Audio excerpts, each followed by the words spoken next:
Hi everybody, Ricky here. Today I'm going to show you how to make Frito Burritos. Got some Taco Bell seasoning here and some Taco Bell hot sauce that I bought at the grocery store. This is for the meat seasoning, and then this is your traditional Taco Bell hot sauce. It tastes better, in my opinion, getting the home version. Of course, you can't beat, getting it ready made in the store and everything, but what makes the home version good is you don't have to put any filler in it and you can just use 100% ground beef.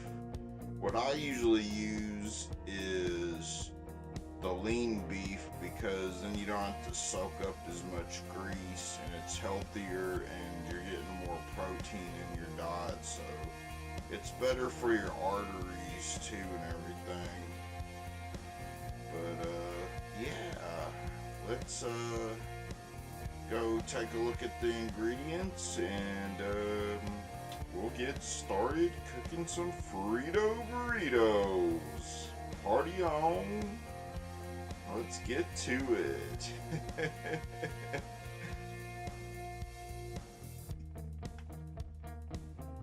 Here I'm going to take a look at the ingredients I'm going to be using. Here I have some tomatoes. I washed them, but I haven't chopped them up yet. I already peeled the onion and cut the ends off and washed it, of course. And I washed the avocado, which is good to wash the outer skin because when you cut open the avocado, you don't want contaminants getting in it, and sometimes they get dropped on the grocery floor and then put back, on the shelf in the store. So that's something good to do, is wash it. Have some already washed shredded iceberg lettuce, some sharp cheddar cheese, some nacho sliced jalapenos. I got some banana peppers that were already in there. Got some sour cream. I went with the light sour cream because it saves a little bit of calories. I know you're thinking, but it's Frito Burritos, but every little bit helps. So I usually go with the light sour cream. It tastes about the same as the regular sour cream. Got some already sliced ripe olives. Got some diced green chilies. Some garlic powder to mix with the avocado. Here is the Fritos. Everything showing to support our troops there. And that's what'll be the last to put on there, as the topper at the end. And of course I got the burritos. I got these grande size burritos, so they're the big giant size ones. Make a really big burrito, and that's all the ingredients we need other than the meat. I got it separated on the stove so it doesn't contaminate all these other ingredients. Here's the hamburger meat. I got the extra lean because I don't have to soak up as much grease. I usually just take a paper towel to it while I'm cooking it, because if you get like the 73% lean, 27% fat, you end up cooking most of it away, making a big mess. And I find it easier just to get the lean meat, and you don't have to soak up as much grease, which I usually, like I said, just use some paper towels and soak it up. And so those are all our ingredients, so now we can get started. I'm gonna start with cutting up the onion.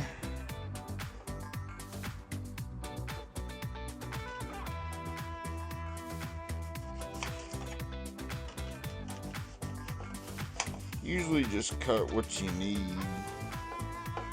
which if you're not going to eat a big portion of onions, just like a few slices will do off the onion. And you can just take it like that and slice it up.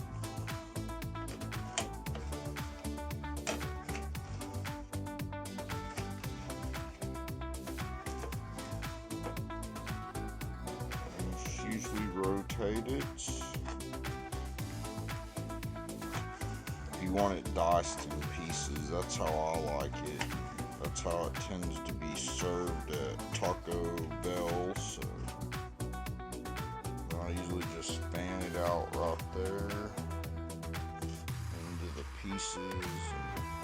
See, that little bit makes like a good substantial amount. So usually don't have to cut up the whole onion.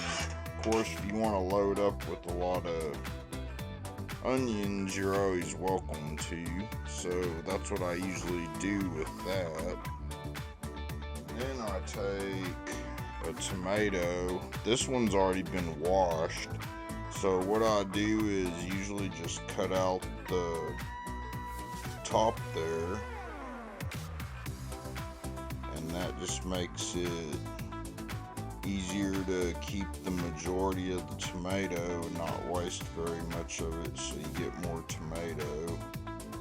And then you can just pull that little core out, toss it in the trash can, start dicing it into slices. These are Rama tomatoes. I find they're cheaper and easy to cut up into little pieces, so it's kind of what I like going with these. And even if you want to grow your own, they're real easy to grow. Tomatoes are one of the most easiest things to grow, especially during the summertime. And a majority of all the stores carry the fertilizer and everything for the tomatoes. Of course, it doesn't hurt to go to the grocery store and just buy some already made. That's what I did in this instant. But if you're ever into gardening, you can do that. It's one of the easiest things to grow. And you kind of just dice it up like that, turn it,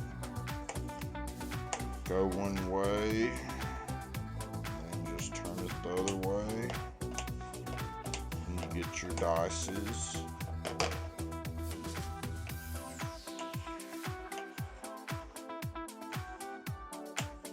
And just keep doing that until you have your tomatoes cut up.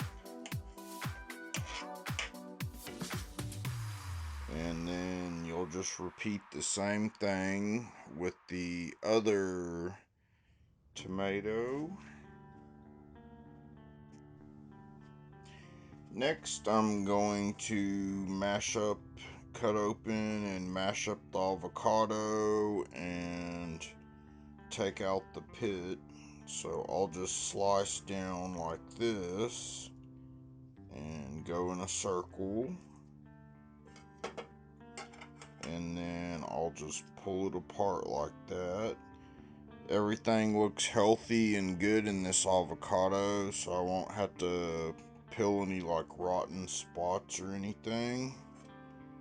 Usually you can just take the knife and gently just pry out the seed right there and drop it into the trash can. What I usually do as a speed hack is I'll take the avocado and gently, you don't want to push too hard because you don't want to cut yourself, but gently take and cube the avocado, cutting it up. When you do that, it'll make it so much easier to mash it up, and it'll cut down your time, and then you can kind of just squeeze it out like that.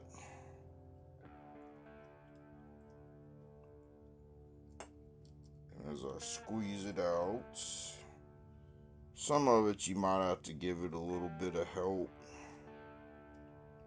But like the skin is real thin on these avocados, so when you're doing that, be real careful if you're using a sharp knife, because you don't want to cut yourself.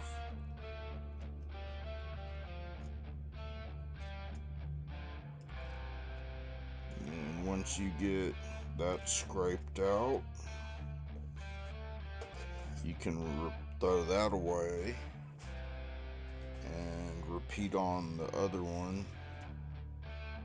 This one's just one giant Hass avocado. You can use as many avocados as you want. I'd recommend using at least one big one or two small ones to make your meal with. And then see how easy that just falls apart. And you'll know when these are ripe, because if they're not ripe and you cut one open, it'll feel real hard and leathery and it won't fall apart like this. So you'll know it's not ripe. If it's still kind of green looking, what you can do is put it in a dark place and it'll ripen up a lot faster.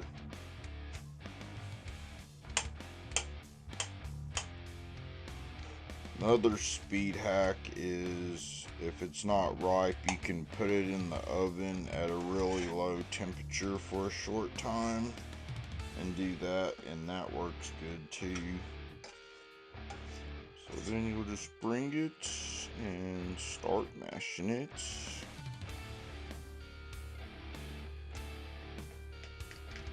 Kind of poking it a little bit with the fork kind of helps too.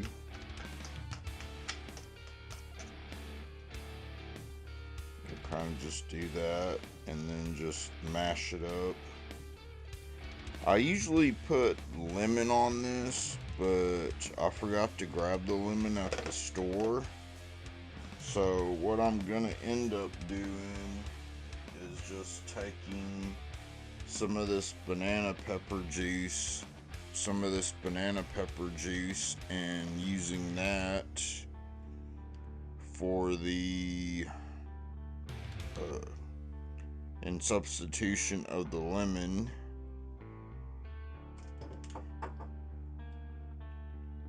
You can also just use like jalapeno juice or just some vinegar or pickle juice,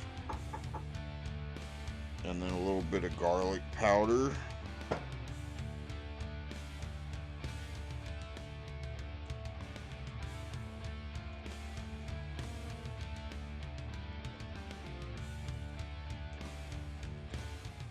And you'll just keep doing this until you get it good and mashed up,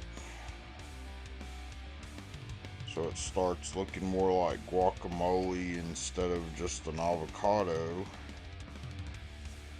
And that'll give you that, you know, traditional look that everybody likes with chip crisp. And once you get that done,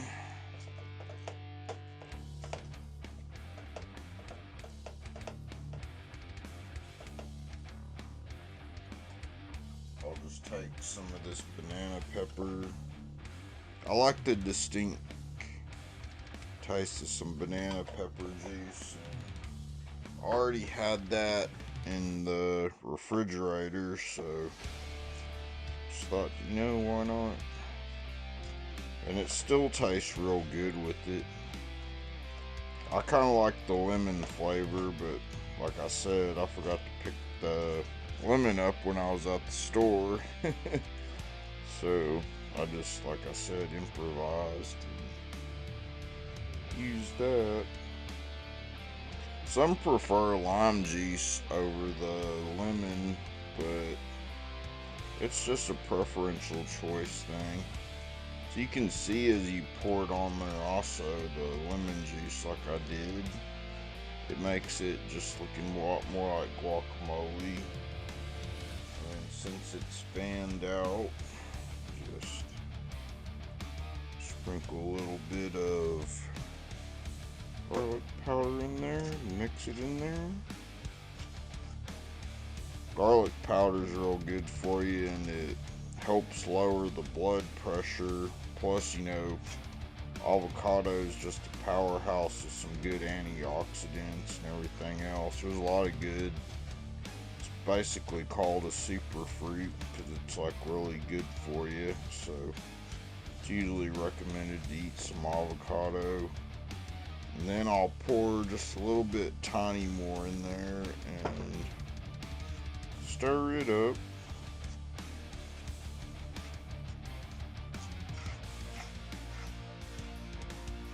And now that that's done, I'll move on to shredding up the fresh cheese. Here I have a cheese grater, and as you see, you can choose a bunch of different options for your cheese grater. I like the cheese in big pieces, so I usually go with that. I chose the sharp cheddar, but there is no wrong way to, you know, get a cheese you want. Any cheese will work, but I prefer sharp cheddar.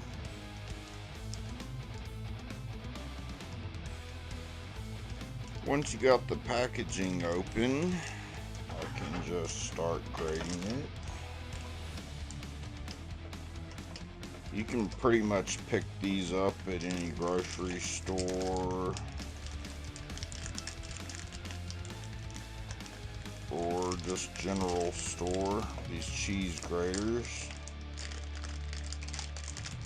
It's always so much better having the fresh grated cheese versus the already made grated cheese, because they put a caking agent on it and it just gives it that powdered preservative chalky taste, you know, versus if you look at this, it's just fresh and ready to go. And as you look at it, as I just pull that up, all that fresh goodness there. See how fresh that is? Don't have all that caking agent on it. And you'll just grate as much cheese as you need.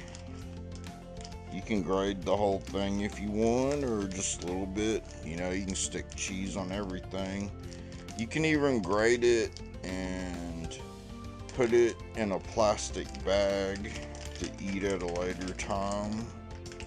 Makes great nachos too, and you know, you can put cheese on about anything, so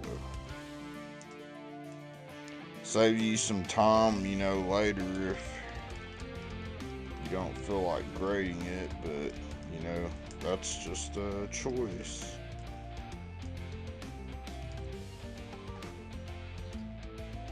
So now I'm about to start on the meat. Just put the hamburger meat in the pan and start cooking it. If you hear that little sound in the background, it's just this burner tends to make some noise.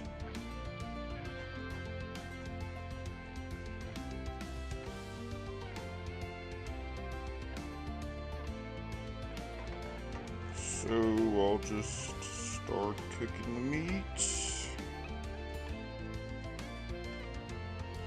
Kind of get the pan heated up. Usually turn it up a little bit. Get it warmed up to speed. And as it starts browning on the bottom of the meat, then I'll start flipping it over and just kind of dicing it up and moving it around. Once there starts getting a lot of grease in the pan, then I'll use some paper towels and soak up the grease. Throw that away. Better in the trash can than in the arteries, that's what I say. Because what really helps your body is the protein in the meat, not really the grease. We're going to get plenty of grease out of the cheese, the sour cream, and the Fritos, so we'll be okay with just, soaking up the grease out of the meat. Now that the grease is starting to get it cooking good, I can start flipping it over, as you see, and you can see some of the grease there, and also some of the meat is starting to brown.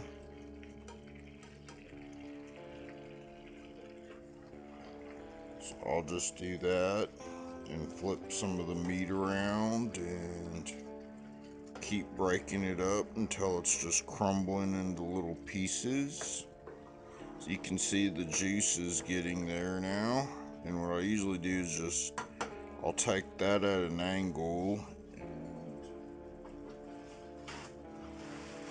grab some paper towels.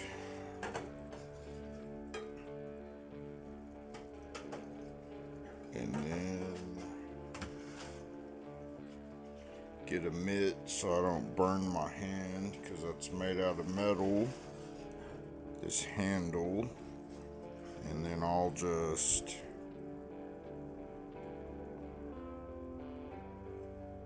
take that and see how I just soaked it right up. And then I'll just keep repeating that and doing that and throw that grease away in the trash.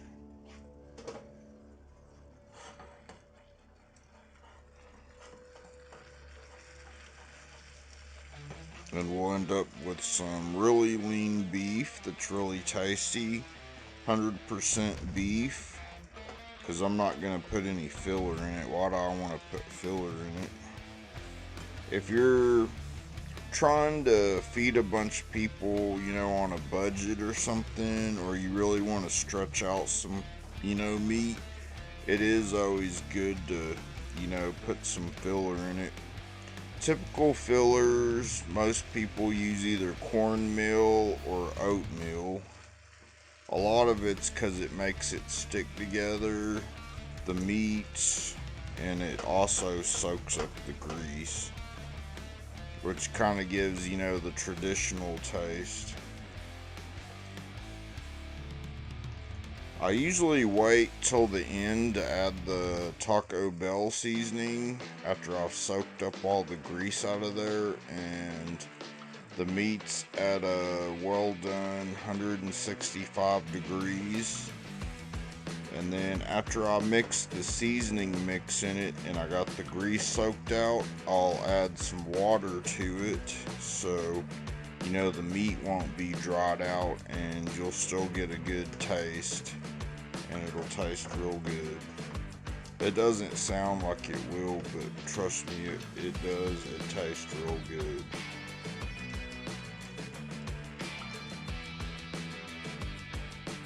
Hamburger meat's coming on right along. As you can see, it's getting good and mashed up. Reason you want to mash up the meat into really small pieces when it's in a taco and burrito is it makes it easier to digest. And then if you're serving it to children or anybody that's gonna eat real fast, as we tend to eat burritos and tacos really fast, it makes it easier to swallow, versus big chunks of meat. Plus, it's just easier on the digestion system as it's going through your stomach and intestines and everything. Makes it more absorbable, so you get more of your nutrients as it's going through. So now, I'm also gonna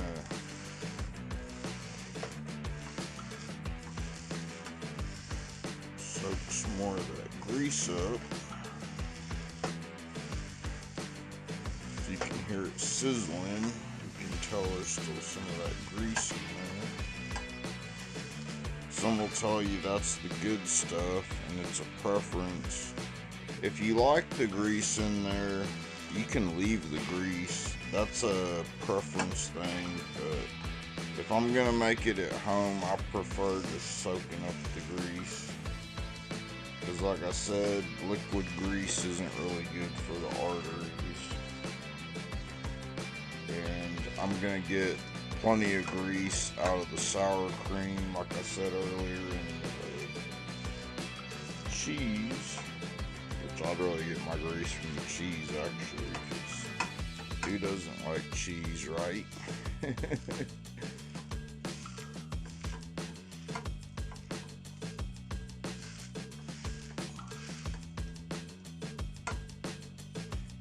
I'll just toss that, stir it up some more, and you'll see it'll look really dried out.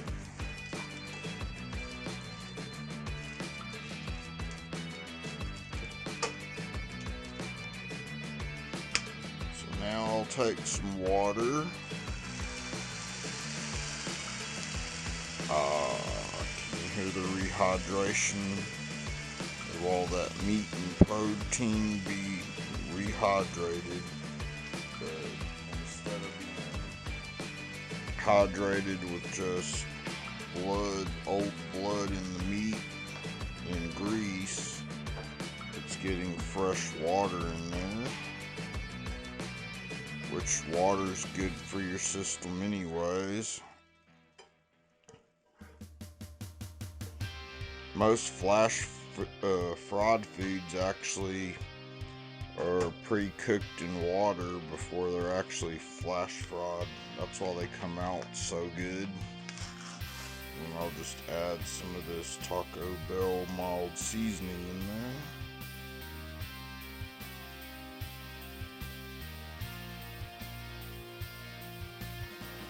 I find adding a little bit at a time helps in stirring it up instead of just putting it in there in one big clump, because then it doesn't come out evenly. And food does kind of have a chemistry to it, so if you want to make the best foods, that's how a lot of the cooks do it. So they have a formulation to it. As you can see there, that's not even grease, that's like water and Taco Bell seasoning. You can see as I stirred that in, it's looking more like Taco Bell meat.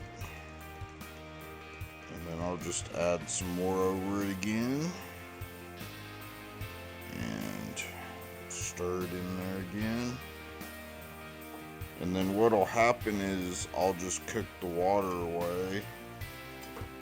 And as I'm cooking the water away, you'll just cook it down just enough to where it's not too dry, but it's, you know, not like soaking wet where it just makes your burrito or taco soggy, obviously, when you have this Taco Bell meat. And this is 100% protein. I'm using no filler. If you want to stretch the meat out, or you just want that old school Taco Bell taste, you can go with some cornmeal. Oatmeal is also a good option. If you want to add that in there, that'll also, you know, make the meat stretch out further if you're serving a big group of people on a budget. Of course, 100% protein, though, you can't beat that if you're just using straight up 100% beef, no filler. Now, as you can see, the meat's looking a lot more Taco Bell-ish.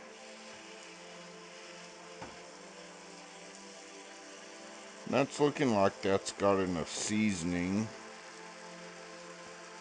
so I can turn the heat down and just save the seasoning, you know, for another batch of meat.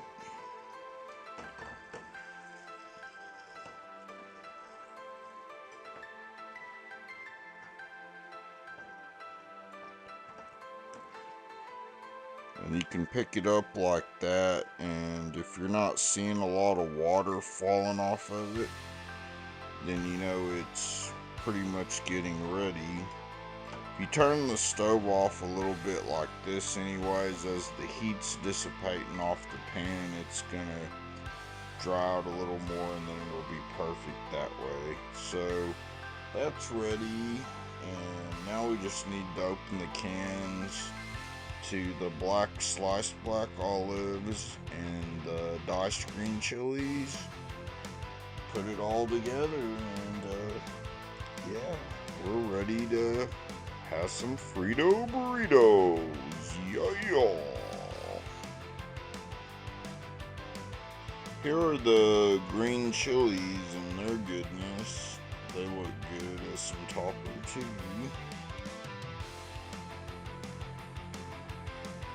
Just added the meat on top of this Grande Burrito. Start putting all the fixings on. Add some tomatoes to it. Yummy, yummy, yummy. And you can add as much or little as you want. It's your choice. Of course, I guess somebody else is making the burrito for you. They'll add it for you. But you can always ask, you know, if you're not gonna make it yourself, ask them to add, you know, so much or so little. That way, you know, tailored to how you like it.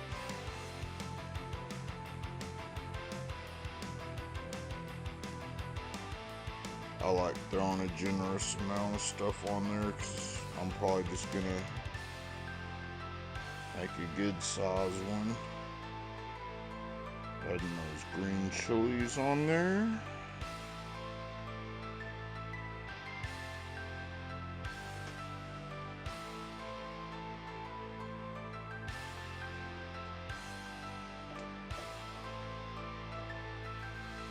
Scoop with some guacamole here.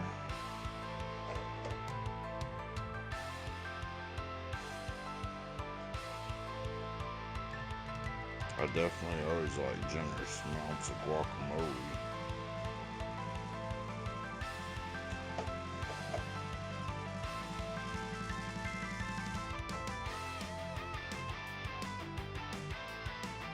And of course, the sour cream. Won't be a Frito burrito without the sour cream. That's kind of what, you know, makes the Frito burrito.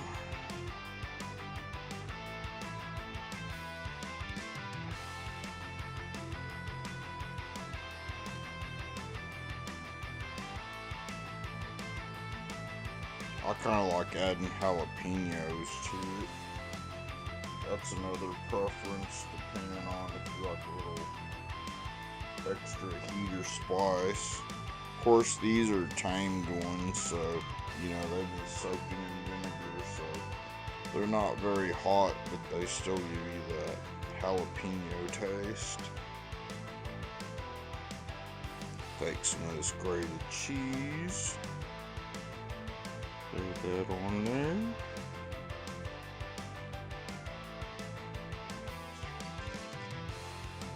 And also, I'll add a little of this shredded lettuce. Last but not least, we need to add the Fritos. And this is what's going to give it its crunch and its bite. You can also use that Taco Bell seasoning and stuff with the meat, and also make you Frito pies with it. The same thing. The only difference is you're just not using the burrito, but it's about the same thing. And then I'll just top it with some Taco Bell hot sauce, and it's ready to eat. And I'll just pour some of this Taco Bell hot sauce on there. Give it its signature flavor. It's done. Look at that. Taco Bell Frito Burrito Grande. Yeah, that just happened. Well, here it is, the aftermath of the Frito Burrito, or shall I say the Frito Burrito Grande.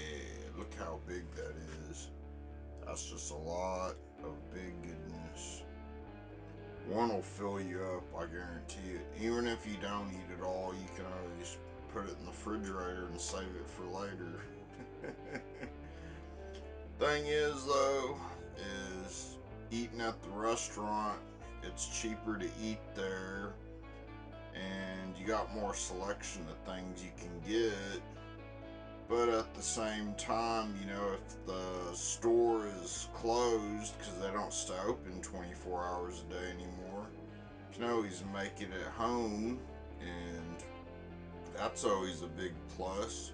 Or if you don't feel like going or having it delivered, but making the fresh ingredients at home always tastes real good. And I think it's really awesome of Taco Bell to sell their seasoning and their hot sauce to begin with. I actually really think it's a good idea, and more restaurants should do that. I think they would get more sales actually, because even when you don't feel like cooking, you're still going to crave it and just want to go to the restaurant or get it, or, you know, have it delivered to you. Let's try out this Frito Burrito.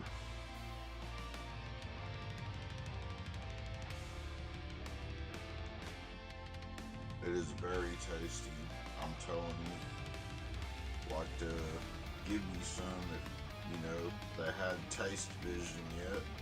Maybe they will in the future. You never know with all the technology, or, you know, have some jets and stuff.